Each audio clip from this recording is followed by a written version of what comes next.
Assalamualaikum warahmatullahi wabarakatuh. Bismillahirrahmanirrahim.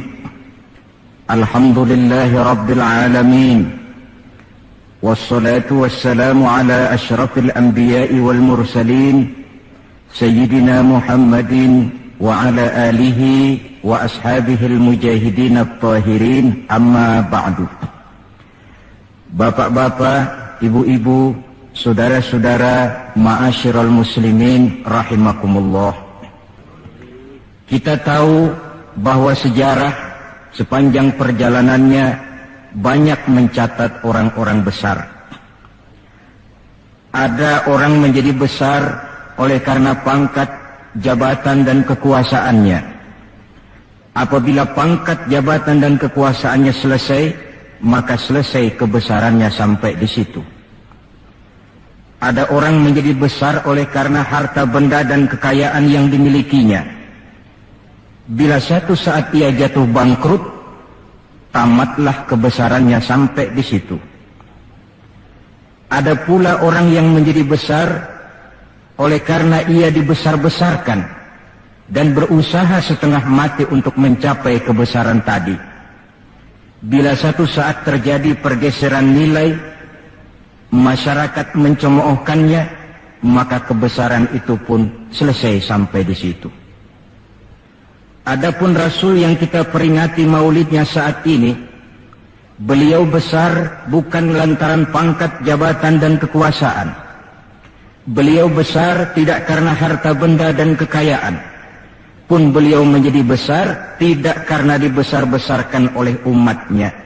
Beliau besar karena dibesarkan oleh Allah Subhanahu wa ta'ala.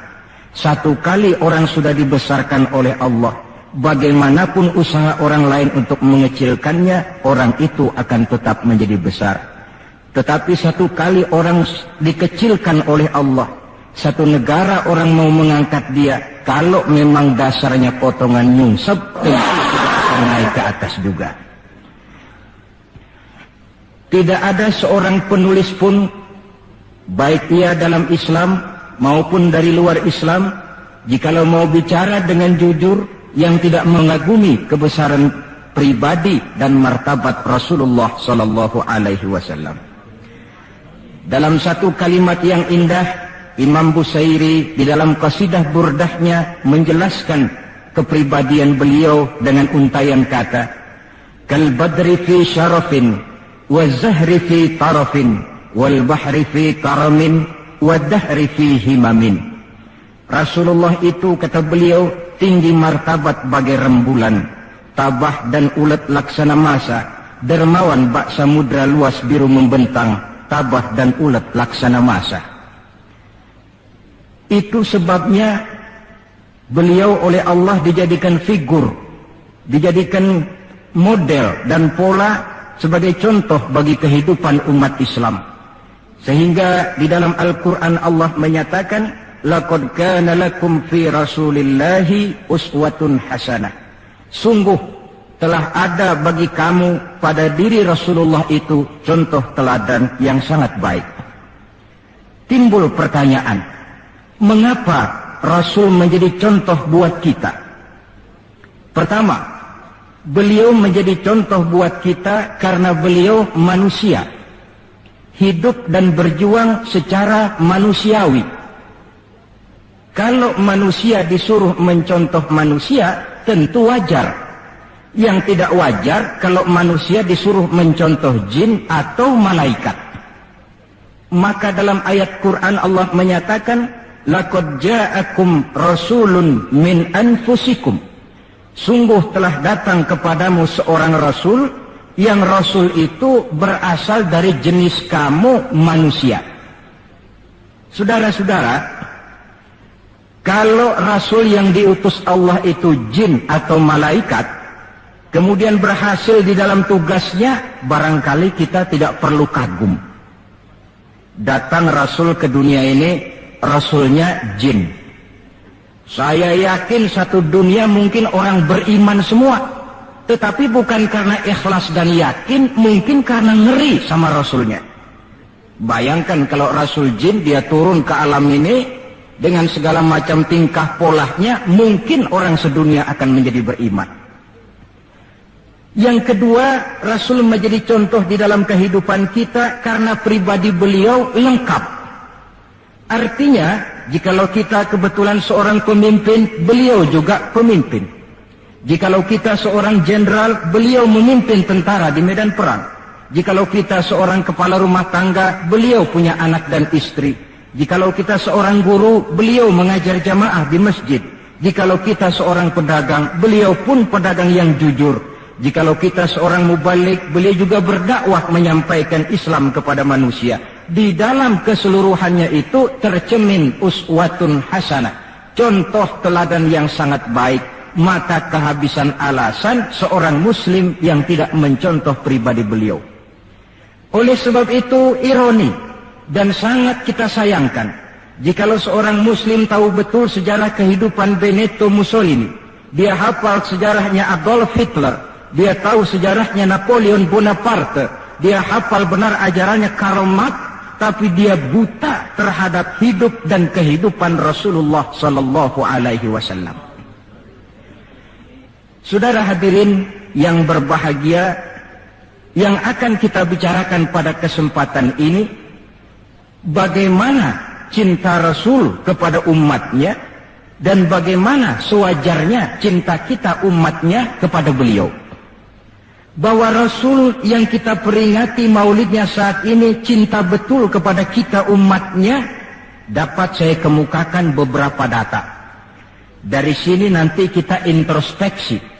Kalau tahulah kita begitu besar cinta Rasul kepada kita, apa tidak wajar kita juga cinta kepada beliau? Kalau logika ini sudah diterima, pembicaraan pun kita lanjutkan kepada bagaimana sih sebenarnya cinta kepada Rasul itu. Bukti pertama bahwa beliau cinta kepada kita. Saudara-saudara, menurut ukuran zaman sekarang, Rasulullah itu pan hidupnya miskin. Malahan ada satu doa yang sering beliau baca. Ini kalau doa ini saya kasih saudara-saudara, kira-kira mau diamalin kan? Kalau saya terus terang belum mau. Doanya begini, dan ini sering Rasul baca. Allahumma ahyini miskinan, wa tawaffani miskinan, wa hasyirni yaumal qiyamah fi zumratil masakin. Ya Allah, hidupkan saya dalam keadaan miskin, matikan saya dalam keadaan miskin, dan kumpulkan saya di akhirat nanti bersama golongan orang-orang miskin. Yang tadi sudah kadang bilang mau diamalin ini ya. Saya sudah bilang tadi saya belum tapi mau. Kita baca dalam sejarah beliau itu rumahnya kecil, tidurnya di atas pelepah daun korma, kadang-kadang sampai berbekas di pipinya. Sarapan paginya seteguk air zam-zam, sepotong roti, kadang 3 butir korma. Di tengah kemiskinannya Allah pernah menantang beliau dengan kata, wala sawfa yu'tika rabbuka fatarda. Ada nggak tuh di Quran? Ada. Surah apa? Pokoknya Quran dah ya. Wala sawfa yu'tika rabbuka fatarda.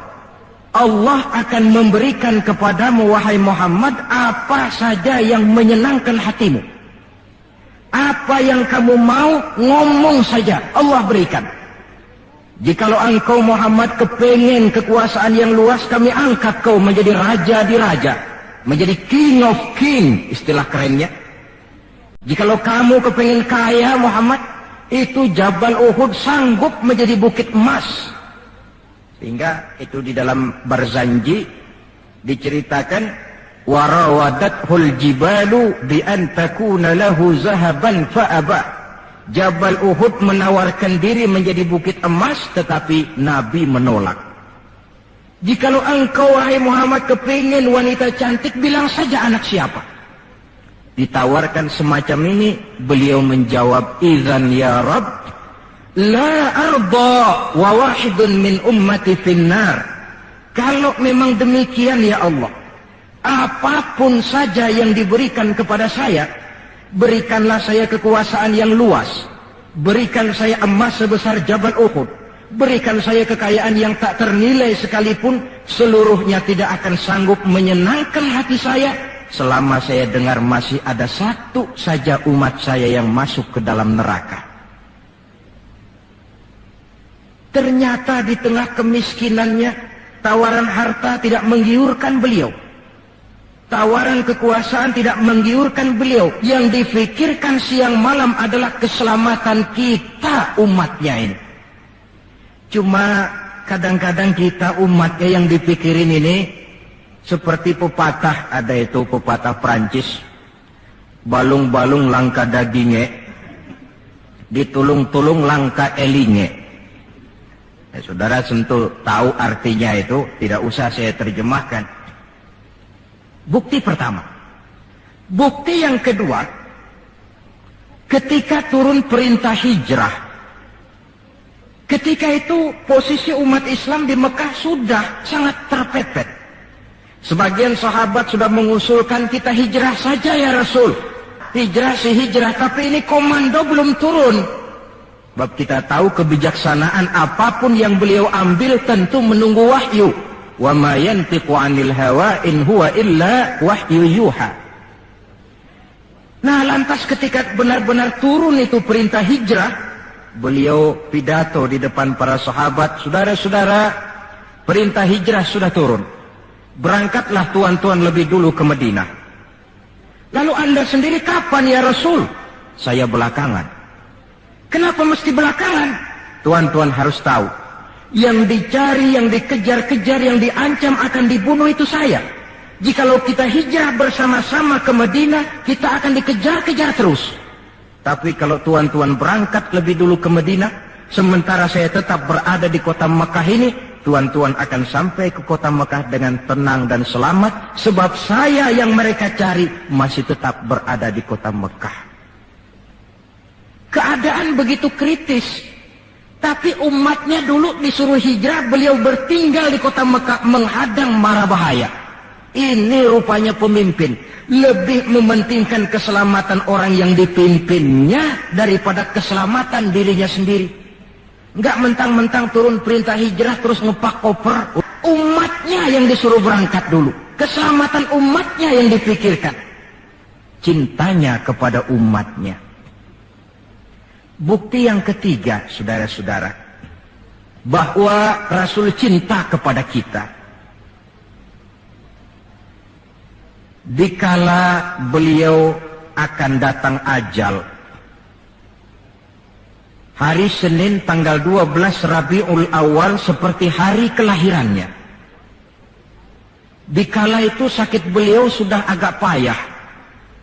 Datang waktu subuh di Madinah ini, Bilal pun azan di masjid.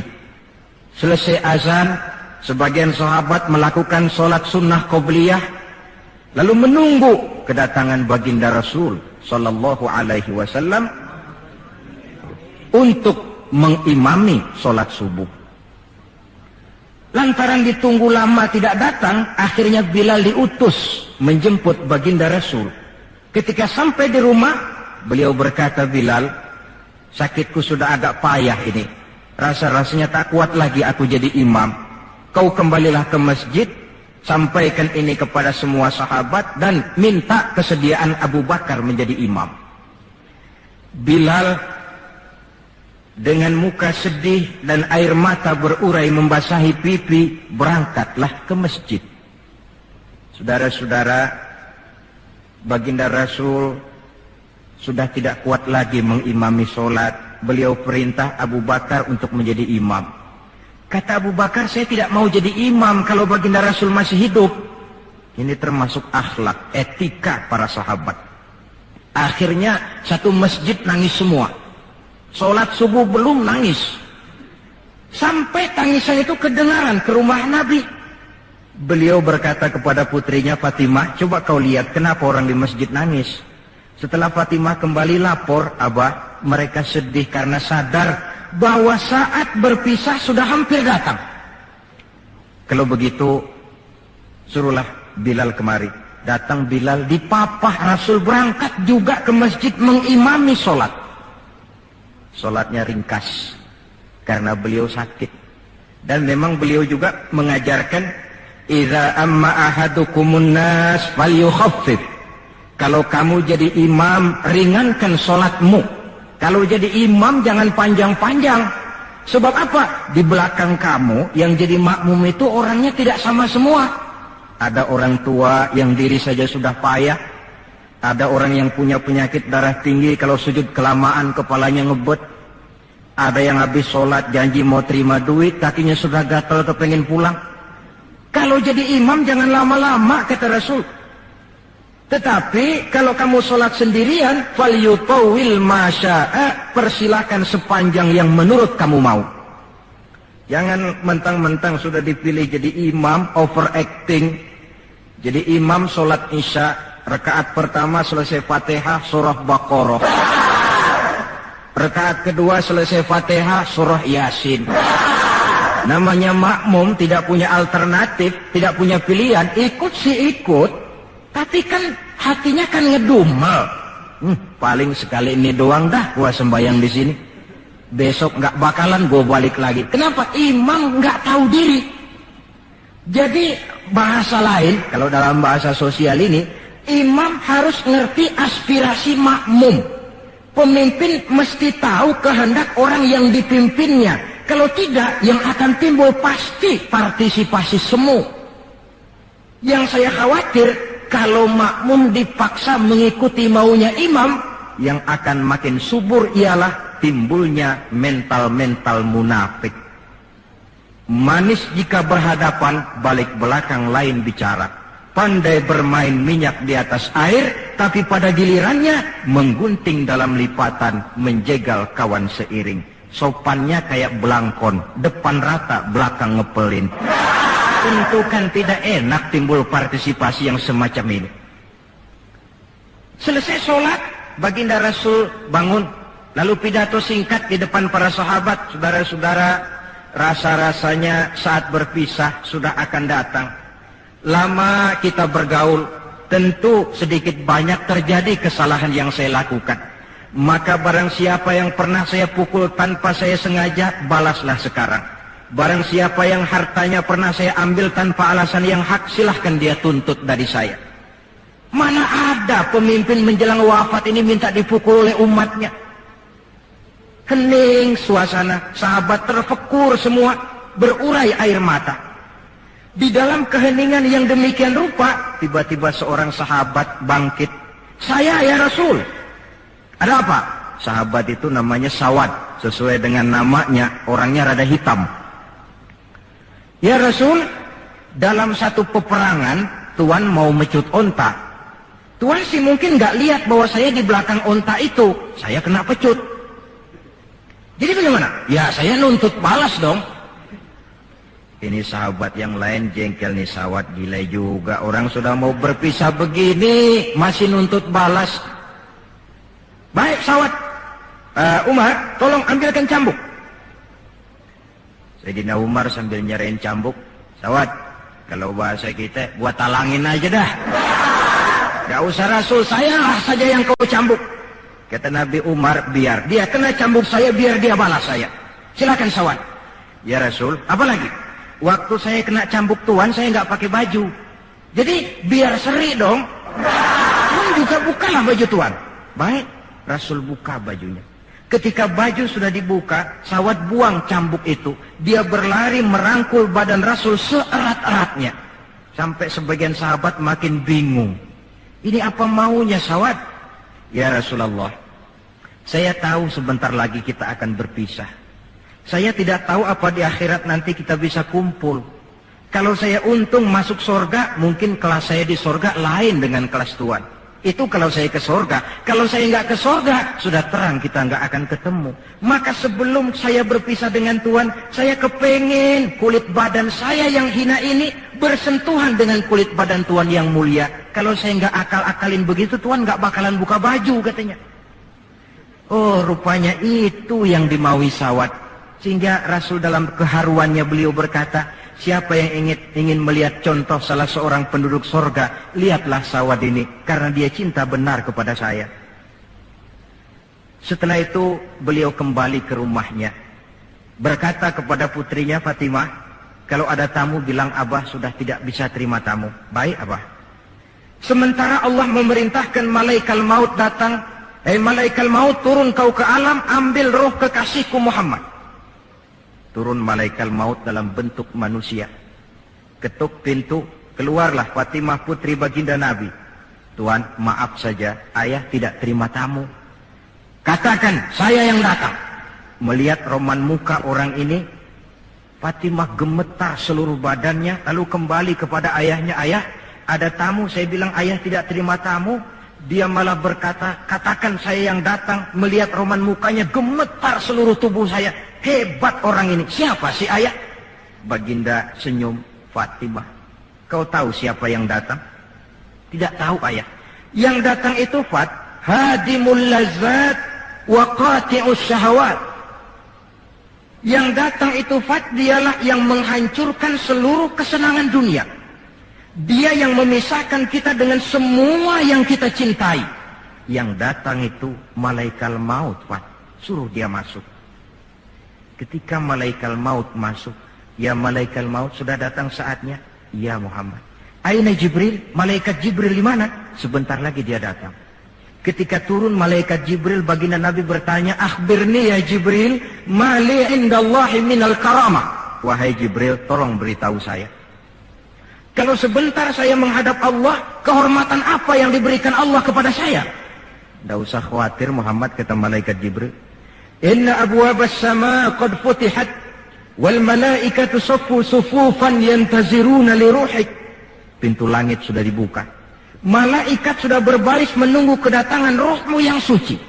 Alhamdulillah. Kalau itu saya ya? Iya.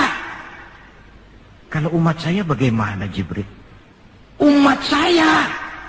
Umatmu? Iya. Umatmu juga jangan khawatir Muhammad. Allah sudah memberikan fasilitas, kata Allah, inni haramtul jannata ala sairil umam hatta tadkhulaha ummatuka. Surga ku haramkan buat seluruh umat kecuali kalau umatmu Muhammad sudah masuk ke dalamnya. Ini fasilitas. Jadi sungguh pun kita umat terbelakang menurut abjad, tapi disuruh diberi fasilitas masuk surga lebih dahulu ketimbang umat-umat yang lain. Alhamdulillah, kalau begitu legalah saya, kata Nabi. Mari malaikat maut persilahkan, saya ikhlas. Lalu diambillah ruh beliau perlahan-lahan, naik ruh itu ke lutut, ke pusat, ke dada, sampai ruh di tenggorokan. Fatimah dekatkan telinganya ke bibir ayahandanya yang mulia itu. Suara terakhir yang sempat direkam oleh Sayyidatuna Fatimah, bisikan terakhir menjelang wafat, 3 kalimat. As-salah, as-salah, an-nisa, ittaqun nisa, ummati, ummati. Dengan kalimat itu beliau kembali menghadap Allah. Solat, jaga solat. Wanita, lindungi kaum wanita. Umatku, umatku. Itu kalimat terakhir yang beliau ucapkan. Kita umatnya yang disebut. Manalah di dunia ini pemimpin yang sempat nyebut umatnya dikala mau ajal. Napoleon Bonaparte, singa daratan Eropa, luas kekuasaannya. Dikala mau wafat dia tidak sempat nyebut bangsanya, bangsa Prancis. Yang sering dia sebut Margaret Josephine, Margaret Josephine, gacoannya. Adolf Hitler, gagah perkasa. Dikala hari-hari akhir kejayaannya, dia tidak nyebut Jerman. Dia tidak nyebut suku bangsa Arya yang dia agul-agulkan. Yang banyak dia sebut Eva Braun, Eva Braun. Sebagaimana Julius Caesar pun menyebut Cleopatra. Adapun baginda Rasul di akhir hayatnya tidak beliau nyebut bangsa Arab. Tidak anaknya, tidak istrinya, tidak sahabat dan orang-orang yang dekat dengan beliau. Tetapi yang disebut kita umatnya. Pada detik-detik terakhir daripada kehidupan beliau. 3. Bukti yang keempat bahwa beliau cinta betul kepada kita umatnya. Nanti di akhirat. Nanti di akhirat. Setelah Allah mematikan semua yang bernama hidup. maka yang pertama kali dihidupkan kembali pada kehidupan itu para malaikat. Setelah malaikat dihidupkan kembali, maka Allah memberikan tugas kepada para malaikat, katakanlah semacam panitia akhirat. Nah, malaikat Malik, siapkan itu neraka. Aku akan bakar itu bajingan-bajingan tengik, koruptor.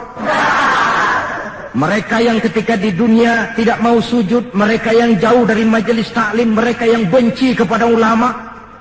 Kau Ridwan, siapkan surga. Aku akan balas hamba-hambaku yang ketika di dunia mereka rajin sujud, dekat dengan ulama, menyintai majelis taklim, gemar berbuat kebajikan.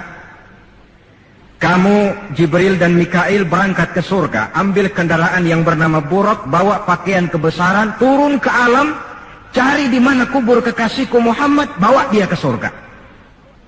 Turunlah malaikat Jibril dan Mikail. Ketika itu alam sudah rata. Malaikat Jibril berdoa, ya Allah, saya mohon pertolonganmu agar bumi yang menyimpan tubuh suci Muhammad terbuka hendaknya. Terbuka kubur Nabi. Beliau bangkit dari kubur mengusap-usap mata seperti orang bangun tidur.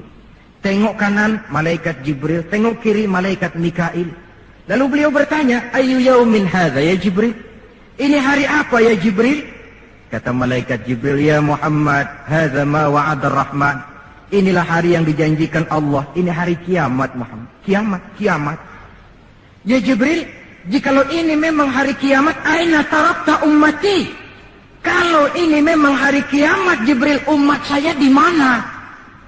Kita yang ditanya. Bangun dari kubur, tahu kalau itu hari kiamat, pertanyaan pertama, umat saya di mana? Malaikat Jibril menjawab, ya Muhammad, tidak ada orang yang dibangkitkan sebelum kamu. Kaulah orang pertama. Lalu bagaimana sekarang? Kita ke surga. Perintah Allah, perintah Allah. Berangkat ke surga. Setelah di surga, beliau seperti orang bingung. Sampai Allah menegur, ya Muhammad, apa kurang enak surga? Enak ya Allah. Apa tidak cukup fasilitas? Cukup. Kenapa kamu seperti orang tidak betah? Saya mikir umat saya ya Allah. Iya, saya sudah enak-enak duduk di kursi empuk. Umat saya bagaimana umat saya? Jadi mau kamu bagaimana? Saya minta izin ya Allah, mau keluar dulu, mau tengok saya punya umat. Sudah di surga, permisi keluar mau tengokin umatnya. Dikala kita umatnya lewat di atas sirat, beliau angkat kedua tangan seraya berdoa, Allahumma sallim sallim. Ya Allah, selamatkan umatku yang sedang lewat di atas sirat, selamatkan ya Allah. Dari dunia sampai akhirat beliau cinta kepada kita. Dari dunia sampai akhirat beliau bela kita. Betapa pemimpin semacam ini tidak kita cintai. Masalahnya sekarang, kalau kita sudah sependapat bahwa kita juga cinta kepada Rasul, apa sih artinya cinta kepada Rasul itu? Hadirin, pertama, man ahabba syai'an aktsara min dzikrihi. Siapa yang cinta sesuatu, dia tentu banyak menyebut yang dia cintai. Ini tandanya orang cinta, banyak nyebutin. Kalau saudara cinta kepada harta, tentu kalau ngobrol yang banyak saudara sebutin harta. Kalau saudara lagi ngobjek tanah, seneng cinta sama tanah, asal ngobrol di warung mesti tanah yang dimeterin. Walaupun tanah orang. Kalau saudara kebetulan sedang jatuh cinta kepada seorang perempuan, bahkan dalam tidur pun kebawa-bawa namanya saudara sebut. Orang yang cinta sesuatu, dia banyak menyebut yang dia cintai. Cinta kepada Nabi, banyak menyebut Nabi. Menyebut Nabi apa lalu? Muhammad. Tentu bukan. Sebab kita tahu dalam kehidupan sehari-hari saja kita punya tata krama. Gubernur lewat, tentu tidak berani kita secara langsung menyebut namanya. Mesti kita berkata, itu ada Bapak Gubernur lewat. Kita sebutlah predikatnya. Itu ada Bapak Menteri lewat. Itu kepada pejabat. Entahlah pula kepada seorang junjungan alam. Banyak menyebut Nabi artinya banyak membaca sholawat kepada beliau. Sekurang-kurangnya Allahumma sholli ala Sayyidina Muhammad wa ala ali Sayyidina Muhammad. Satu. Yang kedua, orang yang cinta kepada sesuatu biasanya menjaga, memelihara warisannya. Kita punya orang tua meninggal dunia, ada warisannya, tentu kita jaga sebaik-baiknya. Sudahlah, nggak bisa nambahin, sekurang-kurangnya nggak jualin melulu. Jikalau Rasul meninggalkan kita, jelas beliau tidak meninggalkan harta, beliau tidak meninggalkan kebun, pabrik, tanah dan sebagainya. Tapi beliau meninggalkan warisan kepada kita untuk kita jaga, kita pelihara bersama. Apa yang warisan yang beliau tinggalkan? Prinsipnya 3. Yang kedua terdapat dalam hadis, taraktu fikum amrain lan tadillu ma in tamassaktum bihima abada, kitab Allah wa sunnata rasulih. Aku tinggalkan kepadamu 2 perkara yang jikalau kamu mau berpegang teguh kepada keduanya, kau tidak akan sesat untuk selamanya, Quran dan sunnah Rasul. 2. Warisan yang ketiga dalam hadis, al-ulama warasatul anbiya. Ulama adalah ahli waris Nabi. Kalau demikian, maka warisan Nabi itu 3. Quran, sunnah, ulama. Inilah warisan yang perlu kita jaga, warisan yang perlu kita pelihara, yang kita laksanakan dan terjemahkan di dalam kehidupan kita. Mari kita lihat. Warisan pertama, Quran. Kitab suci bagi kita umat Islam. Bagaimana cara kita memelihara warisan yang namanya Quran ini? Pertama, usahakanlah agar membaca Quran menjadi salah satu hobi di dalam kehidupan kita. Kata Nabi, innal ladzi laisa fi jawfihi syai'un minal Quran kal bait. Orang yang dari tenggorokannya tidak pernah keluar ayat Quran barang sepotong pun, belum pernah ngaji barang seayat pun, itu orang, kata Nabi, kayak rumah kosong. Rumah biar bagus, potongan Spanyol, gede, mahal, kalau kosong kan angker. Kuntilanak, tuyul, memedi, betah di situ. Dan oleh karena Quran ini produk Allah, dibaca dalam segala keadaan pantas. Di gubuk reot di pinggir kali ada orang baca Quran, pantas. Di rumah mewah ada yang baca Quran, cocok. Kemudian orang sedih baca Quran, terhibur. Orang gembira baca Quran, tidak menjadi lupa diri. Di istana ada yang baca Quran, pantas. Di depan kubur ada yang baca Quran, pantas. Orang kawin dibacakan Quran, bagus. Orang mati dibacakan Quran juga cocok. Lantaran dia produk Allah. Setelah membacanya, lalu meningkatkan kepada tahapan yang kedua, mencoba memahami isinya. Lewat segala kesempatan yang memang mungkin, entahlah dengan jalan mengaji, tukar pikiran, diskusi, banyak membaca. Tetapi tentu dengan catatan bahwa kita memahami Al-Quran ini tidak bisa mengandalkan kemampuan intelektual semata-mata. Seperti yang banyak gejalanya terjadi di zaman sekarang ini.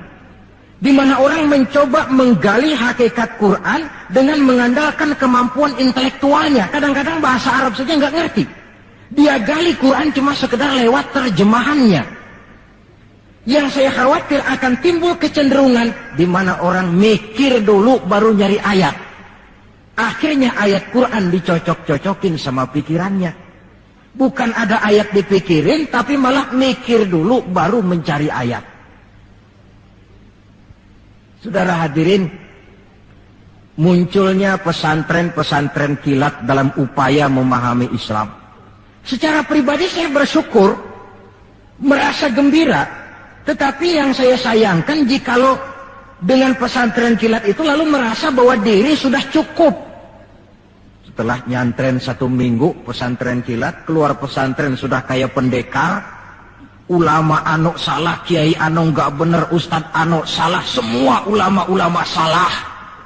Baru nyantren seminggu sudah semuanya salah.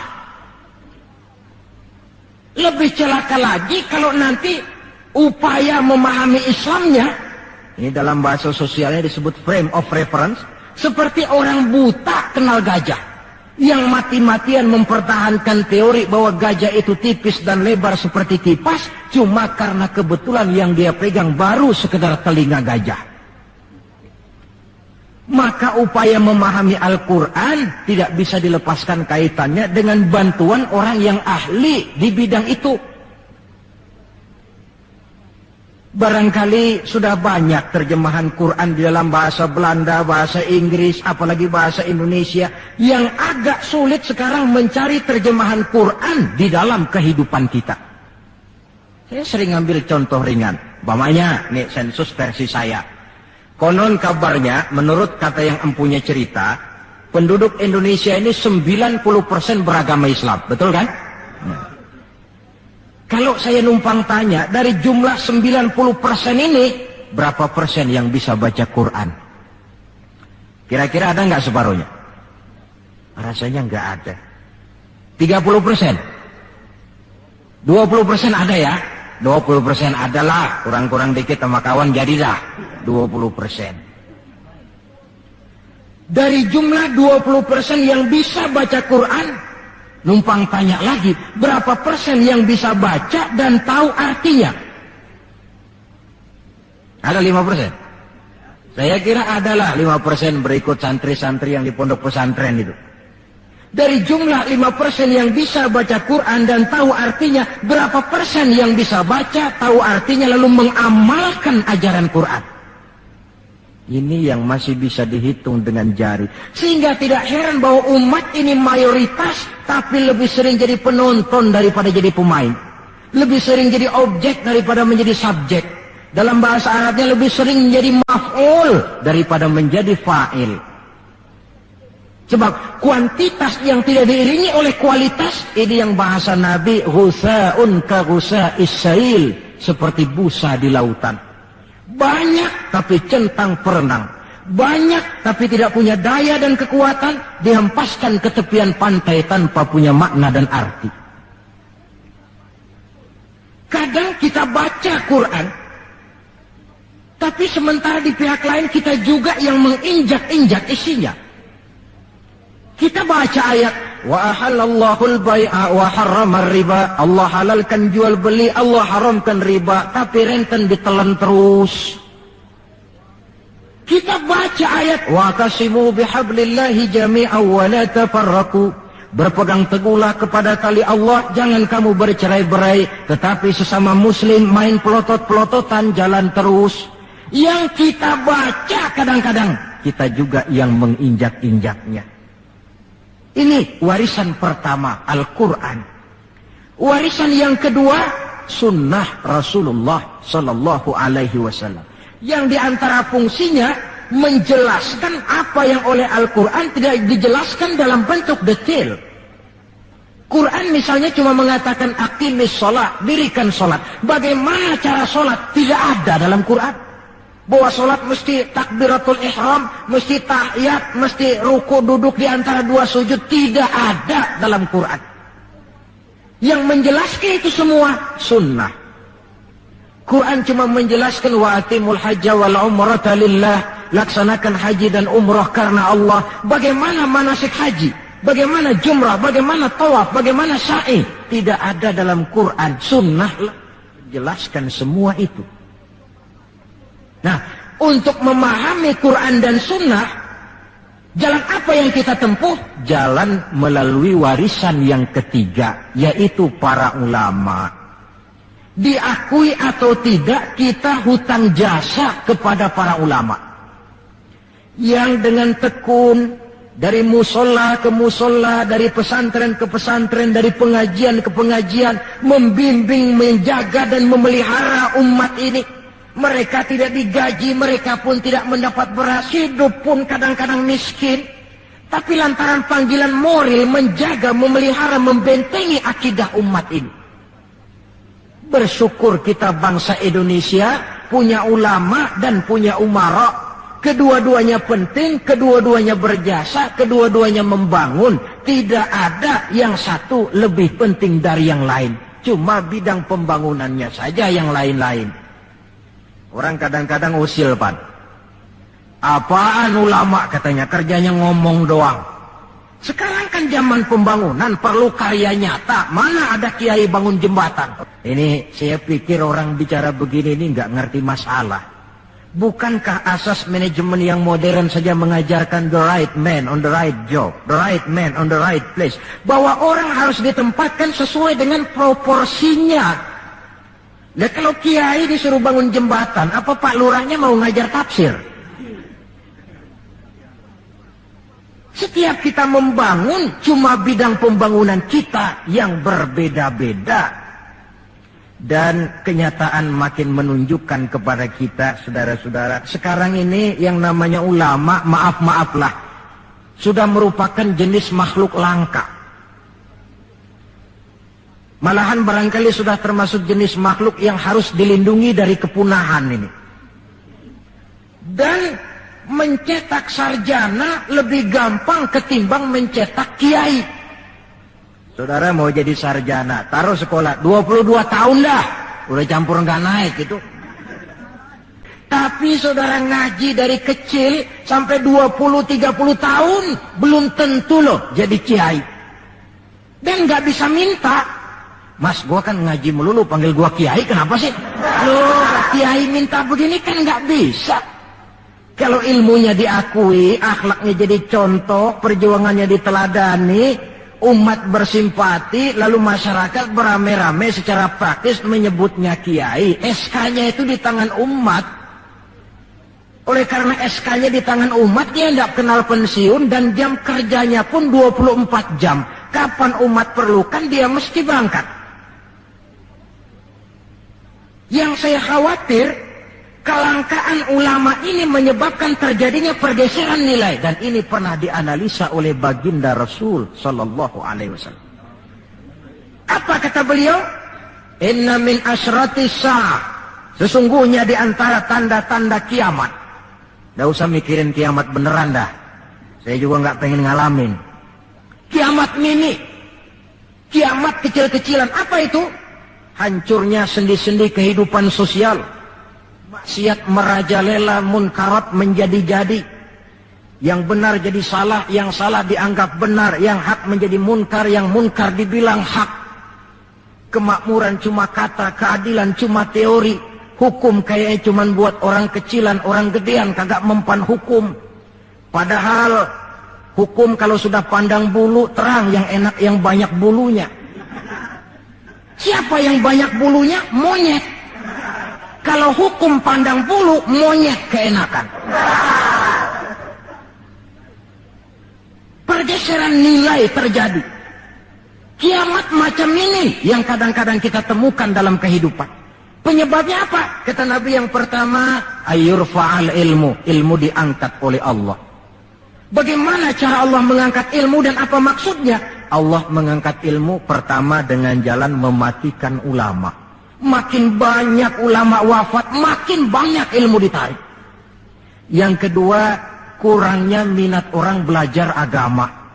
Majelis taklim yang non formal atau yang formal seperti madrasah dan pesantren. Pikiran orang sudah pikiran perut. Sekolah sama dengan ijazah, ijazah sama dengan lapangan kerja.